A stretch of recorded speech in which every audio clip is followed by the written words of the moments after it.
Para entender esta enfermedad, hay que conocer el impacto que provoca en la vida de quien la padece. Es invisible, lo que significa que sus síntomas no siempre son evidentes para los demás. Por lo tanto, no todas las personas comprenden la carga física, emocional y financiera que implica. Afecta a cada persona de manera diferente. Puede complicar cualquier órgano, incluidos el corazón, los pulmones, los riñones o el cerebro, de formas que varían desde leves hasta potencialmente mortales. Su diagnóstico no es sencillo, pero sin duda es el primer paso para un tratamiento integral. El 10 de mayo de cada año, los afectados de esta poco conocida y dolorosa enfermedad intentan visibilizar el lupus.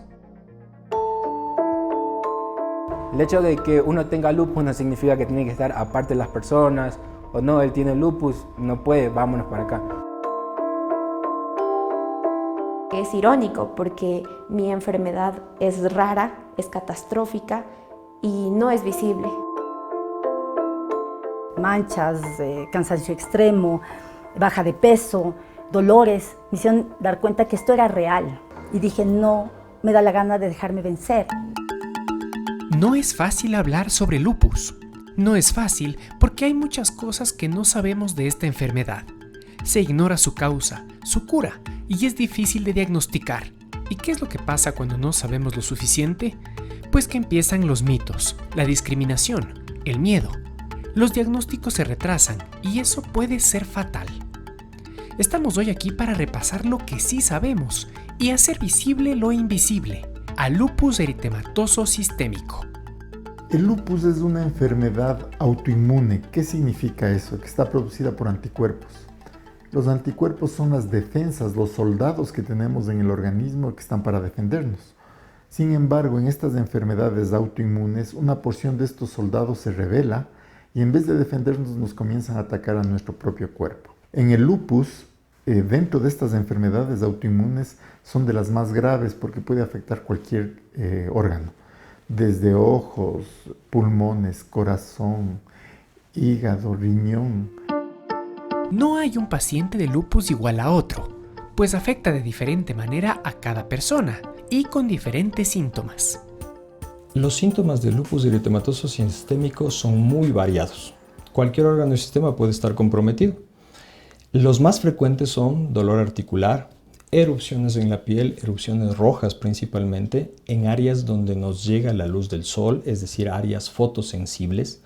Otro síntoma muy común es la pérdida de cabello, la caída del cabello, el dolor articular, articulaciones que se inflaman. Hay un síntoma muy frecuente en los pacientes que es el cansancio, que nosotros le denominamos astenia. Y pueden comprometerse otros órganos como el corazón, los pulmones y un órgano muy delicado, el riñón, puede verse comprometido en casi la mitad de los pacientes con lupus. Los pulmones también pueden ser afectados, puede inflamar la membrana que recubre a los pulmones y producir una pleuritis con derrame pleural y eso genera síntomas como dolor torácico, dolor en el pecho o dificultad para respirar y eso puede comprometerle la vida al paciente. A Michelle le diagnosticaron lupus a los 21 años. Sin embargo, sus primeros síntomas se manifestaron unos años atrás. Es así que yo empecé con una anemia a los 16 años.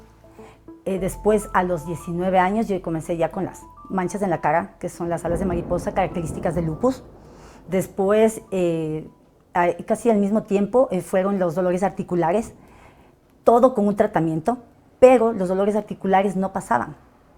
Entonces ya, casi a cumplir los 21 años, me dijeron que tenemos que hacer exámenes médicos por los antecedentes que tenía. Ahí descubrimos que yo tenía lupus. No quería salir a la calle, no quería ver a nadie, yo me negaba a tener una enfermedad tan complicada, pero llegó un momento en que todos esos síntomas, manchas, cansancio extremo, baja de peso, dolores, me hicieron dar cuenta que esto era real y dije, no me da la gana de dejarme vencer. Esa gran variedad de síntomas hace difícil un diagnóstico temprano. Actualmente hay exámenes de sangre que pueden aclarar un poco el panorama, pero incluso una vez que se ha declarado la enfermedad, su grado de afectación a nuestra salud es bastante incierto. Mis profesores solían decir, hay lupitos, lupus y lupotes, refiriéndose a la gravedad de estos lupus. Lupito, por ejemplo, es un lupus que tiene afectación cutánea y articular. Lupus en sí es cuando tienen órganos, pero los graves en sí son cuando tienen órganos blancos afectados como el riñón, el cerebro, el corazón, que ya vienen a tener riesgo de vida. De estos órganos hay uno que es especialmente afectado. Su insuficiencia es de las complicaciones más peligrosas del lupus. Dentro de los órganos que son afectados por el lupus hay un órgano que se afecta con mucha frecuencia y que determina el pronóstico de los pacientes. Es la afectación renal, la denominada nefritis lúpica, que es la inflamación de los riñones por los autoanticuerpos que se producen en esta enfermedad. Provoca una variedad de síntomas, por ejemplo, aumento de proteínas en la orina, que se traduce en la vida real de los pacientes como una orina espumosa. Además puede provocar edemas, es decir, hinchazón de los pacientes, hinchazón principalmente a nivel de los miembros inferiores y que puede generalizarse. Además, elevación de lo que nosotros llamamos azoados o que son las pruebas de función renal, creatinina y urea, y esto implica un daño muy importante porque al final el pronóstico de los pacientes con nefritis lúpica es peor que el de un paciente con lupus que no tiene afectado su riñón. Para Sofía la batalla contra el lupus empezó hace 10 años, cuando apenas era una adolescente. Pues el diagnóstico fue en el hospital, posteriormente a tener una recaída, al tener una hemorragia en mi periodo. Mi cuerpo estaba demasiado débil, entonces tuve que entrar por emergencias y ahí es donde durante alrededor de un mes a través de muchos diagnósticos incorrectos, podría decirlo, llegaron a la conclusión de que yo sí tenía lupus. Yo recibí el diagnóstico de lupus cuando yo tenía 14 años, en el 2014. Aquello significó un gran cambio brusco en mi vida, afectando netamente a mi autoestima, ya que fue en la adolescencia. Entonces tuve que hacer muchos cambios, como a regirme a disciplinas constantes que eran mejor para mi salud, evidentemente. Sin embargo, para una adolescente aquello no era normal, el de tomar 15 o hasta 20 pastillas diarias, presentarse a citas médicas constantemente, tratamientos, también dejar hábitos, como por ejemplo yo en aquel tiempo practicaba básquet, era mi pasatiempo, era mi pasión, era mi amor, me gustaba demasiado. Sin embargo, por este diagnóstico y por los síntomas que tuve que dejarlo, netamente tuve que dejarlo. Y esa es otra de las afectaciones importantes de esta enfermedad, la salud mental. Episodios de ansiedad y depresión se han registrado en muchos pacientes con lupus. Sin embargo, el panorama puede complicarse mucho más si no se recibe la ayuda necesaria. Una vez que llega al sistema nervioso central, o sea, se llega a afectar el cerebro, la médula espinal, entonces ahí ya tenemos unos síntomas más específicos que tienen que ver con las propias funciones cognitivas de la persona. ¿Cuáles son las funciones cognitivas? La memoria, la atención, la planificación, la toma de decisiones, el aprendizaje. Cuando ya el paciente comienza a olvidarse cosas, ¿no es cierto?, a no poder ordenar sus ideas, a que le cueste poder expresarse, ¿no?, y comunicarse, eso ya claramente podríamos decir que aquí hay una afectación mayor. Y ahí es cuando incluso tenemos que hacer una nueva examinación e incluso ver si es que hay que profundizar en el diagnóstico, porque probablemente estaríamos hablando de un lupus neuropsiquiátrico. Se sabe que 1 de cada 1000 personas pueden ser diagnosticadas con lupus. Y de esas personas, de esa 1 de cada 1000, si eso lo reducimos a una población, el 75% de estas personas pueden llegar a tener lupus neuropsiquiátrico. O sea, de cada 4 personas que tienen lupus, 3 llegan a tener lupus neuropsiquiátrico, que es precisamente el lupus en donde el sistema nervioso central ya se afecta por la enfermedad, teniendo este espectro de síntomas que sobre todo se conoce como esta neblina lúpica. La causa concreta del lupus aún se desconoce.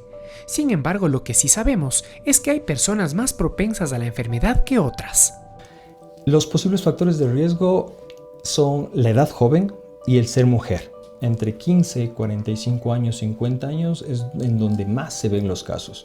No quiere decir que no haya niños con lupus. Hay niños con lupus, pero es poco frecuente. Igual hay adultos mayores con lupus, pero es poco frecuente. La gran mayoría de pacientes que están afectados por la enfermedad están entre los 15 a los 45 o 50 años. Las hormonas sexuales femeninas, los estrógenos, generan un riesgo elevado de alteraciones en el sistema inmune. Por eso es que la mayoría de los pacientes son mujeres. Por cada 9 mujeres hay un varón afectado. Además, a pesar de que no es una enfermedad que tiene una herencia mendeliana como la que conocemos, por ejemplo, la de la hemofilia, pero sí hay un componente genético en la familia que le predispone al paciente a tener la enfermedad cuando algún miembro de su familia tiene alguna enfermedad autoinmune, como el lupus, síndrome de Sjögren o artritis reumatoide. Y factores medioambientales, como por ejemplo la luz solar, los rayos ultravioletas, pueden provocar el inicio de la enfermedad. Algunas infecciones virales, como el virus del Epstein-Barr, y también se ha visto casos de virus del COVID que han provocado brotes de lupus o inicio de lupus. Exposición a algunos materiales como el sílice, por ejemplo, son factores reconocidos como riesgo para desarrollar la enfermedad. La próxima semana, ¿cuál es el tratamiento para esta enfermedad tan peculiar? ¿Qué tan difícil es conseguir medicación para tratar el lupus? ¿Y cuáles son los perjuicios que tienen que enfrentar quienes conviven con él?